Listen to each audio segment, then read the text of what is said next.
मुख्यमंत्री डॉक्टर मोहन यादव ने कहा कि प्रधानमंत्री नरेंद्र मोदी का हम सभी को जोरदार अभिनंदन करना चाहिए, जिन्होंने देश की सांस्कृतिक धारा को फिर से प्रवाहित करने का प्रयास किया है। मुख्यमंत्री ने कहा कि हमारा जन्म माता पिता के आशीर्वाद और परमात्मा की कृपा से हुआ है, लेकिन हमारे जीवन को सार्थक बनाने के लिए परमात्मा ने पहले से एक मां के रूप में गोमाता को हमारे बीच भेजा है, जो न केवल अपने बछड़ों का पालन करती है बल्कि मानव जाति को भी अमृत रूपी दूध प्रदान करती है। मुख्यमंत्री ने आगे कहा, गाय को जंगल में अकेला छोड़ दिया जाए तो वह प्राण त्याग देती है, क्योंकि वह समाज से जुड़ी हुई है। यह परमात्मा की अद्भुत लीला है। उन्होंने आगे कहा कि हमारे अतीत में भगवान राम, भगवान कृष्ण और सभी ऋषि मुनियों के आश्रमों में गाय का विशेष स्थान रहा है। ऐसे में प्रधानमंत्री मोदी ने उसी सांस्कृतिक और आध्यात्मिक परंपरा को पुनर्जीवित करने का प्रयास किया है। मुख्यमंत्री ने बताया कि सरकार ने शपथ ग्रहण के बाद यह निर्णय लिया कि अब नगर निगम सिर्फ पिंजरा पोल नहीं चलाएगा बल्कि गौशाला भी संचालित करेगा। प्रत्येक नगर निगम क्षेत्र में अब गौशालाएं खोली जाएंगी। मुख्यमंत्री ने मंच से घोषणा की कि जिसके पास भी गाय हो वह उसका पालन पोषण करे और गाय का दूध पिए। उन्होंने कहा कि फालतू की बातें की जाती हैं, संडे हो या मंडे, रोज अंडे खाने की जरूरत नहीं है। दूध पियो, तंदुरुस्त रहो। मुख्यमंत्री ने यह भी कहा कि जब कोई गाय दूध देना बंद कर दे तो उसे सड़कों पर छोड़ने की बजाय सरकार को सौंप दे। सरकार ऐसी गायों की अंतिम समय तक देखभाल करेगी। मुख्यमंत्री के संबोधन के दौरान जनता ने उत्साहपूर्वक जय घोष करते हुए प्रधानमंत्री और मुख्यमंत्री के प्रयासों की सराहना की।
आनंद आ रहा है। क्या पहलवानों के सामने की कुश्ती छुड़वाने का मौका आया।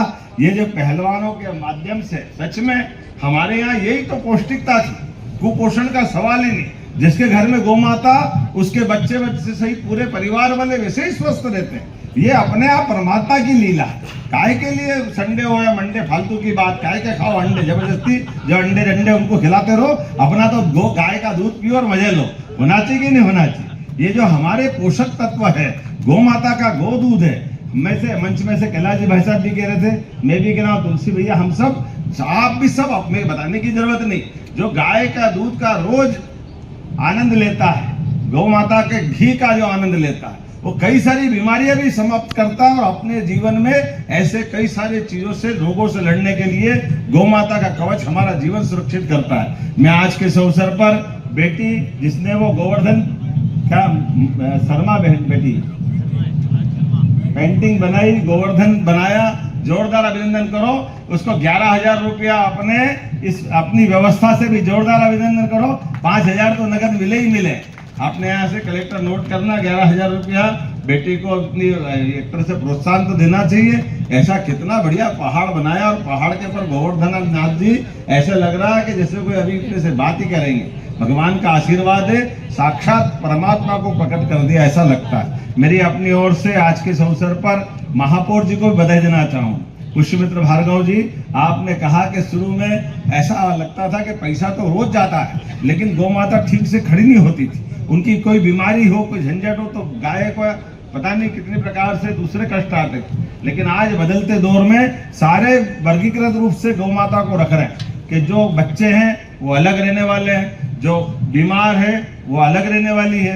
कई बार कोई गाय की आंखें नहीं देती, आवाज से आती। मैं कल एक गौशाला में गया था, वहां उनने गौशाला में गौ माता के लिए जो जिनको दिखाई नहीं देता है, लेकिन आवाज से ऐसी दौड़ के आती गौ माता, कितना अच्छा लगता है। लेकिन उनके कष्ट है तो यहाँ भी आईसीयू बनाया, हॉस्पिटल का स्वरूप बनाया। और माता के लिए आपने कहा बेड भी बेडसोल हो जाते हैं। गाय माता बैठी बैठी रहे, नीचे कोई कीड़े लग जाए, घाव हो जाए, ये संवेदना जैसे अपने माता पिता की सेवा कर रहे हैं, वो गौशाला में सुनकर भी कितना अच्छा लगता। जोरदार अभिनंदन करो ये पवित्र भाव के लिए। इसी भाव से गौशाला चलती। और भाई साहब ने सही कहा कि सरकार जो देगी देगी, लेकिन सरकार के अलावा समाज का सहकार चाहिए। हमारा तो समाज ही सारी व्यवस्था करता है। तो समाज और सरकार मिलकर के ये गौशालाएं एक तरह से गौ मंदिर के रूप में दुनिया में दिखाई देगी। और पूरे प्रदेश के अंदर हम सब कोशिश कर रहे हैं कि कहीं पर भी कोई भी गौ माता किसी जगह पे हो, उसको अगर घर में रहने की जगह नहीं है, किसान को कठिनाई है, पशुपालक को तकलीफ है, वो कहीं भी गौशाला में छोड़े। और परमात्मा करेगा धीरे धीरे समय तो ऐसा आएगा, अच्छी योजना बनेगी कि दूध वाली गौ माता तो आप ले जाओ, जो दूध नहीं दे वापस यहाँ दे जाओ, हम उसको संभालेंगे, सरकार के माध्यम से अवेयर लेंगे, कोई परेशानी नहीं। दूध तो खाओ पियो मजे करो, लेकिन अगर रखने की दिक्कत है तो सरकार के माध्यम से लेने को तैयार है। आज इतना ही नहीं, ऐसी बहुत सारी बातें बता सकता हूँ, लेकिन आज तो थोड़ा सा गोवर्धन का आनंद है। और गोवर्धन के आनंद में अखाड़े वालों के साथ जो ऊपर नहीं जा पाया, थोड़ा सा मिट्टी का, लेकिन गद्दे की कुश्ती भी होती, इसका भी मजा है। गद्दे के अंदर उस गद्दे के नियम के आधार पर आगे भी बढ़ते हैं। हमारे पहलवानों से आगे गद्दे दिलवा देंगे, ध्यान रखना कि गद्दे की कुश्ती भी होगी। कलेक्टर नोट कर लेना, ये हमारे बच्चों के लिए। आप सब भी खूब आनंद से कृष्ण बनो, बलराम बनो, बलदाऊ बनो, खूब आनंद लो। मेरी अपनी ओर से एक बार फिर इंदौर के इस कार्यक्रम के लिए बधाई, बहुत बहुत धन्यवाद। भारत माता की जय। इंदौर द्वारा ये जो गौशाला चलाई जा रही है विधानसभा सांवेर के अंदर हाथोद के पास, अद्भुत गौशाला। पहले जो 600 गौ माता थी, आज 2,500 से ऊपर गौ माता है। और सभी प्रकार के गोवंश को संरक्षण को लेकर के प्रदेश भर में हमने गौशालाओं की संख्या भी बढ़ा रहे हैं, उनकी क्षमता भी बढ़ा रहे हैं। और सभी नगर निगम से 10,000 से बड़ी बड़ी गौशालाएं बनाने का जो अभियान चलाया, उस क्रम में ग्वालियर, इंदौर, उज्जैन, भोपाल, यहाँ 600 गौ माता थी, आज 2,500 से ऊपर संख्या है। और जैसा कि बताया गया है, गोवर्धन पूजा के साथ गौ संवर्धन का काम का प्रोत्साहन दे, ये हम सबकी प्रेरणा मिलती है। मेरी अपनी ओर से प्रदेशवासियों को बधाई। रियाज खान की रिपोर्ट।